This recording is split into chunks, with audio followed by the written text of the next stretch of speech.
Sir നമസ്കാരം. നമസ്കാരം. 6 വർഷം മുൻപ് ആത്മഹത്യ ചെയ്ത ഒരാൾക്ക് നീതി കിട്ടണം എന്നാവശ്യപ്പെട്ടുകൊണ്ട് മരിച്ചയാളുടെ ഭാര്യ അതൊരു മരണമാണ് എന്ന് വിശ്വസിക്കാൻ അവർക്കിപ്പോഴും കഴിയുന്നില്ല.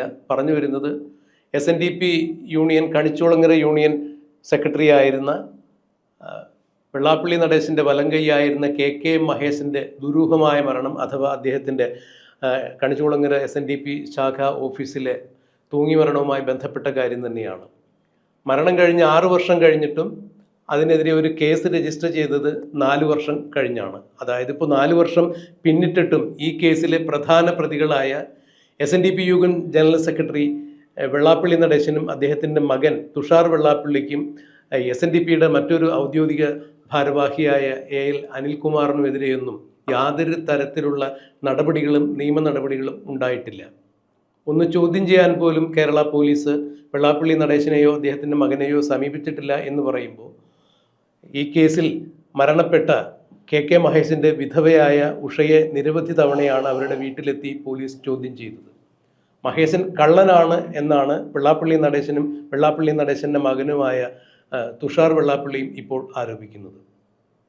ഈ അവസരത്തിലാണ് VD സതീശൻ സർക്കാർ നിലവിൽ വന്നപ്പോൾ KPCCയുടെ മുൻ അധ്യക്ഷനായിരുന്ന കോൺഗ്രസിൻ്റെ ആദർശധീരൻ എന്നൊക്കെ വിശേഷിപ്പിക്കപ്പെടുന്ന VM സുധീരൻ മുഖ്യമന്ത്രി VD സതീശന് ആദ്യം ഒരു കത്ത് കൊടുക്കുന്നു. KK മഹേശൻ്റെ മരണത്തിൽ ഒരു തുടരന്വേഷണം ആവശ്യമാണ്, കഴിവുറ്റ നിഷ്പക്ഷരായ പോലീസ് ഉദ്യോഗസ്ഥരെ വെച്ചുകൊണ്ടൊരു SIT രൂപീകരിച്ച് അന്വേഷണം വേണം എന്ന കത്താണ് നൽകിയത്. എന്നാൽ സുധീരൻ കത്ത് നൽകിയ വിവരം അറിഞ്ഞപ്പോൾ വെള്ളാപ്പള്ളി നടേശൻ സുധീരൻ വെറും കട്ടപ്പുറത്തിരിക്കുന്ന വണ്ടിയാണ്, മുൻപ് ആലപ്പുഴയിൽ നിന്ന് ഞാൻ തോൽപ്പിച്ച് വിട്ടതാണ്, പിന്നീട് ഇപ്പോഴാണ് പൊങ്ങുന്നത് എന്നൊക്കെ പറഞ്ഞ് കളിയാക്കുകയുണ്ടായി. ഇതിനുശേഷം അതിൻ്റെ തൊട്ടടുത്ത ദിവസം തന്നെ സുധീരൻ KK മഹേശൻ്റെ വിധവയായ ഉഷയുടെ ഒരു സങ്കട ഹർജിയോടുകൂടി വീണ്ടും ഒരു കത്ത് മുഖ്യമന്ത്രി VD സതീശനും രമേശ് ചെന്നിത്തലയ്ക്കും കൈമാറുന്നു. ഈ കേസ് അന്വേഷിക്കപ്പെടേണ്ടതാണ്. കഴിഞ്ഞ സർക്കാരിൻ്റെ കാലത്ത് അലംഭാവം കാണിച്ച് ഈ കേസിൽ പ്രതിയായ വെള്ളാപ്പള്ളി നടേശനെ മകനെയുമെല്ലാം ഒരു ചോദ്യം ചെയ്യൽ പോലും വിധേയരാക്കാതെ വെറുതെ വിട്ടു എന്നുള്ളതാണ്. ഇത് നിയമലംഘനമാണ്, നീതിന്യായ വ്യവസ്ഥയോടുള്ള വെല്ലുവിളിയാണ്.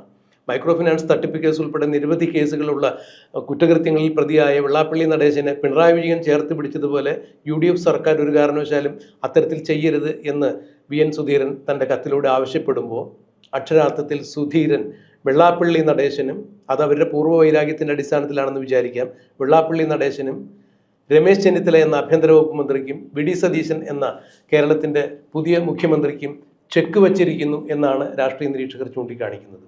ഈ 3 പേരെയും വളരെ നന്നായി അറിയാവുന്ന ആളെന്ന രീതിയിൽ, VD സതീശനുമായി വളരെ അടുത്ത ബന്ധം പുലർത്തുന്ന ആളെന്ന രീതിയിൽ, വെള്ളാപ്പള്ളി നടേശനെതിരെ നേരത്തെ തന്നെ അഴിമതി ആരോപണങ്ങളിൽ സജീവമായി തന്നെ വാർത്ത പുറത്തുവിട്ടിരുന്ന ആളെന്ന രീതിയിൽ എങ്ങനെയാണ് നന്ദകുമാർ സാർ ഈ വിഷയത്തെ നോക്കിക്കാണുന്നത്? VM സുധീരൻ ചെയ്തത് വളരെ തന്ത്രപരമായ ഒരു കാര്യമാണ്.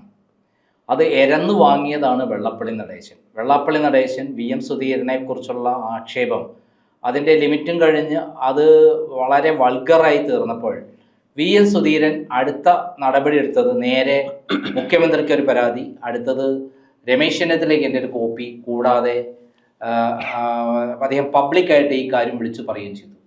ഈ 3 കാര്യങ്ങളിലൂടെ അദ്ദേഹം ഉയർത്തിയൊരു കാര്യം, വെള്ളാപ്പള്ളി നടേശനെ പിടിച്ച് കൃത്യമായി KK മഹേഷിൻ്റെ കാര്യത്തിൽ നടപടി എടുത്തില്ലെങ്കിൽ അദ്ദേഹം ആഞ്ഞടിക്കും എന്നുള്ളത് തന്നെയാണ്. കേരളത്തിൽ പുതിയതായി വന്ന ഗവൺമെൻറ്റിനെ സംബന്ധിച്ചിടത്തോളം VS സുധീരൻ വളരെ പ്രധാനപ്പെട്ട ഒരു ഘടകമാണ്.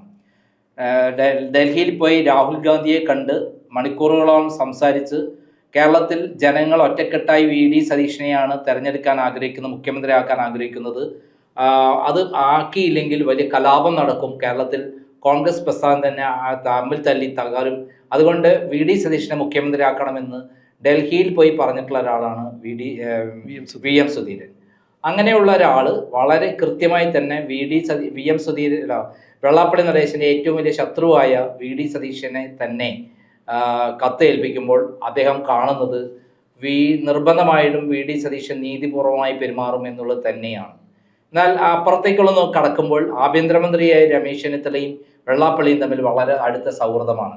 ആ സൗഹൃദത്തിൻ്റെ പേരിൽ അദ്ദേഹം ഈ കേസുകളൊന്നും തന്നെ മുന്നോട്ട് കൊണ്ടുപോകാൻ ആഗ്രഹിക്കുന്നില്ല എന്നുള്ള നിലപാടാണ് എന്നുള്ളതാണ് VDM സുധീരൻ്റെ സംസാരത്തിൽ നിന്ന് മനസ്സിലായിട്ടുള്ളത്. നമുക്കറിയാം കഴിഞ്ഞ 10 വർഷമായിട്ട് കേരളത്തിൽ വെള്ളാപ്പള്ളി നടേശനെയുള്ള പറ്റിയുള്ള കേസുകളെല്ലാം പൂഴ്ത്തിവെച്ച് മുഖ്യമന്ത്രിയുടെ സ്വന്തം കാറിൽ കയറ്റി കൊണ്ടുപോയിട്ടുള്ള ചരിത്രമാണ് ഇവിടെ കേരളത്തിലുള്ളത്. അതായത് കൊടും ക്രിമിനലായ ഒരാളെ തൻ്റെ കാറിൽ കയറ്റി കൊണ്ടുപോയി എന്നുള്ളതാണ്, ഔദ്യോഗിക കാറിൽ കയറ്റി കൊണ്ടുപോയി എന്നുള്ളതാണ് ഏറ്റവും പ്രധാനം. അദ്ദേഹത്തിന് സ്വന്തം കാറിൽ കയറ്റുന്നതല്ല, മുഖ്യമന്ത്രി എന്ന ഔദ്യോഗിക കാറിലാണ് അദ്ദേഹത്തെ കയറ്റിയത്. 6 വർഷം മുമ്പ് കെ മഹേഷിൻ്റെ ആത്മഹത്യാക്കുറിപ്പിൽ വളരെ ഞെട്ടിക്കുന്ന വസ്തുതകളാണുള്ളത്. അതിൽ നമ്മൾ കാണേണ്ട കാര്യം, അതായത് വെള്ളാപ്പള്ളി നടേശനും തുഷാർ വെള്ളാപ്പള്ളിയും മൈക്രോ ഫിനാൻസ് എന്ന് പറയുന്ന തട്ടിപ്പ് നടത്തി. അതിലൂടെ തട്ടിപ്പെടുത്തി ഏകദേശം നിരവധി ആളുകളുടെ സ്ഥലം ജപ്തി ചെയ്യിക്കുന്ന ഒരു അവസ്ഥയിൽ വന്നിരിക്കുകയാണ്. ഇതിൻ്റെ എല്ലാം പാപഭാരം കെ മഹേഷിനെ തലയിൽ കെട്ടിവെച്ച്, കുറ്റം മുഴുവൻ തൻ്റെ തലയിൽ കെട്ടിവെച്ച് വെള്ളാപ്പള്ളിയും അതേപോലെ തുഷാർ വെള്ളാപ്പള്ളിയും രക്ഷപ്പെടാൻ ശ്രമിക്കുകയാണ്. യഥാർത്ഥത്തിൽ ഇവരാണ് യഥാർത്ഥ പ്രതികൾ. ഇവർ എന്നെ മാനസികമായും ശാരീരികമായും എല്ലാ തരത്തിലും പീഡിപ്പിക്കുകയാണ്, ജീവിക്കാൻ പറ്റില്ല എന്ന് പറഞ്ഞുകൊണ്ടാണ് കണിച്ചുകുളങ്ങര SNDP ഓഫീസിൽ തന്നെ അദ്ദേഹം കെട്ടിത്തൂങ്ങി മരിച്ചത്. അദ്ദേഹത്തിൻ്റെ ആത്മഹത്യാക്കുറിപ്പ് വളരെ ഞെട്ടലുണ്ടാക്കുന്ന കാര്യമാണ്. സാർ, അവിടെ പറയുന്നൊരു കാര്യം VM സുധീരൻ തന്നെ പറയുന്നത് കെട്ടിത്തൂങ്ങി മരിച്ച നിലയിലാണ് കെ മഹേഷിൻ്റെ മൃതശരീരം കണ്ടത് എന്നുള്ളതാണ്. അതിൻ്റെ പിറകിൽ കൊലപാതക സൂചനകൾ വേണമെങ്കിൽ ആരോപിക്കപ്പെടാം. അല്ലെങ്കിൽ വെള്ളാപ്പള്ളിയെ സംബന്ധിച്ചിടത്തോളം തനിക്കെതിരെ നീങ്ങുന്ന ആളുകളെ ഉന്മൂലനം ചെയ്യുന്നൊരു രീതിയാണ് എപ്പോഴും അവലംബിച്ചിട്ടുള്ളത്. ശാശ്വതീകാനന്ദയുടെ മരണവുമായി ബന്ധപ്പെട്ട് ദുരൂഹമായ പല വാർത്തകളും പരക്കുന്ന സാഹചര്യത്തിൽ കെ മഹേശൻ എന്ന തൻ്റെ വലങ്കൈ തനിക്കെതിരെ നീങ്ങാനിടയുണ്ടെന്ന് കണ്ട് വെള്ളാപ്പള്ളി നടേശൻ തന്നെ ഒരു പക്ഷേ അത്തരം ഒരു ക്രൂരകൃത്യത്തിലേക്ക് നീങ്ങിയിട്ടുണ്ടാകാം എന്നൊക്കെയാണ് പറയപ്പെടുന്നത്. അല്ല, ഇല്ലാന്നൊന്നും പറയാൻ പറ്റില്ല. വെള്ളാപ്പള്ളിയുടെ ചരിത്രം അതാണ്. കാരണം ആളുകളെ കൊന്നിട്ട് അദ്ദേഹം റെയിൽവേ കോൺട്രാക്ടർ ആയിരിക്കുന്ന സമയത്ത് അത് നിർമ്മിക്കുന്നതിന് അടിയിൽ മണ്ണിട്ട് മൂടുമ്പോൾ ഈ ശവശരീരങ്ങൾ കുഴിച്ചു മൂടി എന്ന് പറയുന്ന ക്രൈം വാർത്ത മുമ്പ് ഞാൻ പ്രസിദ്ധീകരിച്ചുള്ളതാണ്. 1998 പ്രസിദ്ധീകരിച്ചത്. അതിനുശേഷം 28 വർഷങ്ങൾ കഴിഞ്ഞു. എന്നിട്ടും വെള്ളാപ്പള്ളിയായിട്ട് തന്നെ SNDPയുടെ സംസ്ഥാന പ്രസിഡന്റായി കഴിഞ്ഞുകൂടിയാണ്. കാരണം അതൊരു ഈഴവ സമുദായത്തെ പറ്റിച്ച് സമുദായ കാർഡ് ഇറക്കി ഓരോ പാർട്ടിയെയും കയ്യിലെടുത്തുകൊണ്ടാണ് ഇങ്ങനെയെല്ലാം സംഭവിക്കുന്നത്. രമേശ് ചെന്നിത്തല ആ വിധത്തിലാണ് വെള്ളാപ്പള്ളിയെ മായിട്ട് ഏറ്റുമുട്ടണ്ട എന്നുള്ള ഒരു തീരുമാനം ഉണ്ടായതെന്ന് തോന്നുന്നു. പക്ഷെ അത് ഇപ്പോൾ രമേശ് ചെന്നിത്തലയുടെ ആഭ്യന്തര വകുപ്പിനെ തന്നെ ചീത്തപ്പേരുണ്ടാക്കുന്ന ഒരു കാര്യമായി മാറാൻ പോവുകയാണ്. അതേസമയം അതേപോലെ തന്നെ VD സതീശൻ കൃത്യമായ നിലപാടെടുത്ത് അതിനെതിരെ നടപടിയെടുത്തില്ലെങ്കിൽ അതിനും വലിയ കുരുക്കാണ്. അതിനപ്പുറത്തേക്കാണ് ഹൈക്കോടതിയുടെ കുരുക്ക്. ഹൈക്കോടതി വളരെ വ്യക്തമായി പറഞ്ഞിട്ടുണ്ട്, 127ഓളം വരുന്ന മൈക്രോ ഫിനാൻസ് കേസുകളിൽ കൃത്യമായി നടപടിയെടുത്ത് 15 ദിവസത്തിനുള്ളിൽ റിപ്പോർട്ട് സമർപ്പിക്കണമെന്നാണ് ഗവൺമെന്റിനോട് പറഞ്ഞിരിക്കുന്നത്. ഉടനെ തന്നെ കൽപ്പറ്റയിൽ കുറ്റപത്രം സമർപ്പിച്ചു വിജിലൻസ് ഡയറക്ടർ അനുമതി നൽകി. ബാക്കി 126 കേസുകളിലും ഇമ്മീഡിയറ്റ് ഇത്തരത്തിലുള്ള കുറ്റപത്രങ്ങൾ സമർപ്പിക്കാതെ മുന്നോട്ട് പോകാൻ ഗവൺമെന്റിന് കഴിയില്ല. അതിനിടയിലാണ് ഹൈക്കോടതിയെ പോലെ തന്നെ വളരെ പ്രാധാന്യമുള്ള VM സുധീരന്റെ ഈ പ്രശ്നം. VM സുധീരന്റെ ഈ കത്ത് കൃത്യമായി പരിഗണിച്ചില്ലെങ്കിൽ VM സുധീരനെ ആഞ്ഞടിക്കും, അത് ഗവൺമെന്റിനെ ബാധിക്കും, അത് വലിയ പ്രശ്നങ്ങൾ ഉണ്ടാക്കാനും സാധ്യതയുണ്ട്. കാരണം അത്രയും വൾഗറായിട്ടാണ് VM സുധീരനെ കുറിച്ച് വെള്ളാപ്പള്ളി നടേശൻ പറഞ്ഞിട്ടുള്ളത്. അതൊരു മാഫിയ തലവനെ പോലെ അദ്ദേഹത്തിനെ ആരും ചോദ്യം ചെയ്യാൻ പാടില്ല, അദ്ദേഹത്തിന് എന്ത് വൃത്തികേടും പറയാം, സമനില തെറ്റിയ പോലെയാണ് അദ്ദേഹം പറഞ്ഞത് എന്ന് VM സുധീരൻ തന്നെ പറഞ്ഞിട്ടുണ്ട്. ഈ അവസരത്തിൽ നിർബന്ധമായും നമ്മൾ VD സതീശനകത്ത് നടപടി എടുക്കാനാണ് സാധ്യത എന്നാണ് ഞാൻ കരുതുന്നത്. പക്ഷേ രമേശ് ചെന്നിത്തല എന്ത് ചെയ്യും? ഈ വെള്ളാപ്പള്ളി നടേശനെതിരെ നടപടി കൈക്കൊണ്ടില്ല എന്നുണ്ടെങ്കിൽ VM സുധീരൻ ഒരു കാരണവശാലും അടങ്ങിയിരിക്കില്ല. അദ്ദേഹം ഉമ്മൻചാണ്ടി സർക്കാരിൻ്റെ കാലത്ത് തന്നെ ചാരായ നിരോധനവുമായി ബന്ധപ്പെട്ട് ഉമ്മൻചാണ്ടിക്ക് ഉണ്ടാക്കിയ വലിയ വെല്ലുവിളിയും പിന്നെ ഉമ്മൻചാണ്ടി നേരിട്ട് തന്നെ സമ്പൂർണ്ണമായ ചാരായ നിരോധനമെല്ലാം ഏർപ്പെടുത്തുന്ന കാഴ്ചയാണ് കേരളം കണ്ടത്. ഇതുപോലെ തന്നെ സമാനമായൊരു സാഹചര്യത്തിലൂടെ കേരളം കടന്നു പോകുന്നു. വീര്യം കുറഞ്ഞ മദ്യത്തിന് VD സതീശൻ ബജറ്റിൽ നികുതി ഇളവ് പ്രഖ്യാപിച്ചതോടുകൂടി കോൺഗ്രസിനകത്ത് നിന്ന് തന്നെ VD സതീശനെതിരെ വലിയ ഒരു പടയൊരുക്കം നടന്നിരിക്കുന്നു. ഇതും VM സുധീരൻ ചൂണ്ടിക്കാണിച്ചിരിക്കുന്നു. വികലമായ മദ്യനയത്തെ ഒരു കാരണവശാലും പ്രോത്സാഹിപ്പിക്കാൻ സാധിക്കില്ല എന്ന് പറഞ്ഞിരിക്കുന്നു. എന്നാൽ VD സതീശൻ അതിൽ നിന്ന് വിദഗ്ധമായി മാറിയിരിക്കുന്നത് മദ്യനയം സർക്കാർ രൂപീകരിച്ചിട്ടില്ല, അതേക്കുറിച്ച് ചർച്ച പോലും ചെയ്തിട്ടില്ല, നികുതി ഇളവിൻ്റെ കാര്യത്തിൽ മാത്രമാണ് ഒരു നിലപാട് സ്വീകരിച്ചിരിക്കുന്നത് എന്നാണ് പറഞ്ഞത്. എന്നാൽ ഈ ഒരു വിഷയത്തിൽ കെ മഹേഷിൻ്റെ കാര്യത്തിൽ കൃത്യമായ നിലപാടുകൾ കൈക്കൊള്ളാൻ VD സതീശനോ രമേശ് ചെന്നിത്തലയോ തയ്യാറായില്ലെങ്കിൽ തീർച്ചയായും ഈ വീര്യം കുറഞ്ഞ മദ്യത്തിൻ്റെ പേരിലെങ്കിലും VM സുധീരൻ VD സതീശനും രമേശ് ചെന്നിത്തലയ്ക്കും നടേശനെതിരെ ചെക്ക് വയ്ക്കും എന്നുള്ളത് ഉറപ്പായിരിക്കുന്നു. ഈ സാഹചര്യത്തിൽ വെള്ളാപ്പള്ളി നടേശൻ ഏത് തരത്തിലുള്ള ഒരു പ്രതിരോധം തീർക്കും എന്നുള്ളത് അറിയാൻ സാധിക്കുന്നില്ല.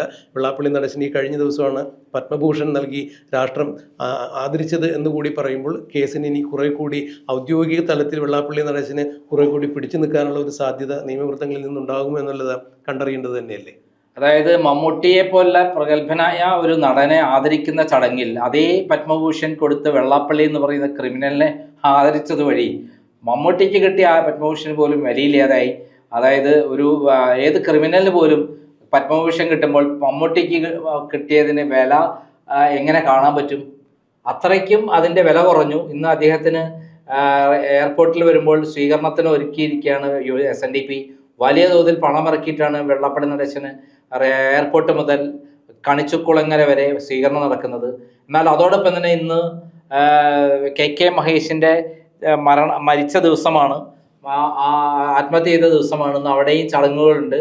സംഭവം കൊഴുക്കുകയാണ്. കാരണം വെള്ളാപ്പള്ളി നടേശൻ പണ്ടത്തെ പോലെ എന്തെങ്കിലും പറഞ്ഞ് രക്ഷപ്പെടാമെന്ന് കരുതണ്ട. കാരണം ഇത് നിയമക്കുരുക്ക് തന്നെയാണ്, മരണക്കുറിപ്പാണ്. മരണക്കുറിപ്പ് എന്ന് പറയുന്നത് അവസാനത്തെ അത് പ്രധാന തെളിവായി സ്വീകരിക്കുന്നതാണ് കോടതി. അതിൽ നിന്ന് ഊരാൻ കഴിയുമോ എന്നുള്ള കാര്യം സംശയമാണ്. മാത്രമല്ല മറ്റൊരു തരത്തിൽ ചിന്തിക്കുമ്പോൾ ഇത് കൊലപാതകമാണെന്നുള്ള വാക്കുകളും VS സുധീരൻ പറയുന്നുണ്ട്. അങ്ങനെയൊന്നും ഇല്ല എന്നൊന്നും പറയാൻ പറ്റില്ല. കാരണം വെള്ളാപ്പള്ളി നടേശൻ എന്ന് പറയുന്നത് അത്തരത്തിലുള്ള അധോലോക മാഫിയ കിങ്ങായി പ്രവർത്തിച്ച ഒരാളാണ്. കഴിഞ്ഞ 19 വർഷക്കാലം കേരളത്തെ അടക്കി വാണ ഒരാളാണ്. ഏത് ഭരണം വന്നാലും തൻ്റെ കൈകൾ ആ ഭരണത്തിലുണ്ടാകും. എന്ത് വൃത്തികേട് കാണിച്ചാൽ ആരും ഒന്നും ചെയ്യില്ല എന്നുള്ളതാണ് സത്യം. അതിന് കേന്ദ്രത്തെ കൂട്ടുപിടിക്കാൻ സ്വന്തം മകനെ BJPയിൽ ബന്ധപ്പെടുന്നതിന് വഴി മാർഗമായി BDJS രൂപീകരിക്കുകയും ആ BDJSനെ വെച്ചിട്ടാണ് കളിക്കുന്നത്. അങ്ങനെ കേന്ദ്രത്തിൽ നിന്ന് യാതൊരു പ്രശ്നം ഉണ്ടാവില്ല, ഈ കേരളത്തിൽ നിന്ന് പ്രശ്നം ഉണ്ടാവില്ല എന്നുള്ളതായിരുന്നു സത്യം. പക്ഷെ ഭരണം മാറിയതോടുകൂടി വെള്ളാപ്പള്ളി നടേശൻ കൃത്യമായി കുടുങ്ങുന്ന ഒരവസ്ഥയിലേക്ക് പോവുകയാണ്. കുടങ്ങിക്കഴിഞ്ഞാൽ 127 കേസുകളുണ്ട്. ഒന്നിൽ നിന്നും മറ്റൊന്നിലേക്ക് എന്നുള്ള രൂപത്തിലേക്ക് അദ്ദേഹത്തിന് ഈ 90-ാം വയസ്സിൽ അവസാനം അദ്ദേഹത്തിൻ്റെ സാമ്രാജ്യങ്ങൾ ഇടിഞ്ഞു പൊളിഞ്ഞു വീഴുന്ന ഒരു അവസ്ഥയിലേക്ക് കാര്യങ്ങൾ എത്തിയിരിക്കുന്നു എന്നുള്ളതാണ് സത്യം.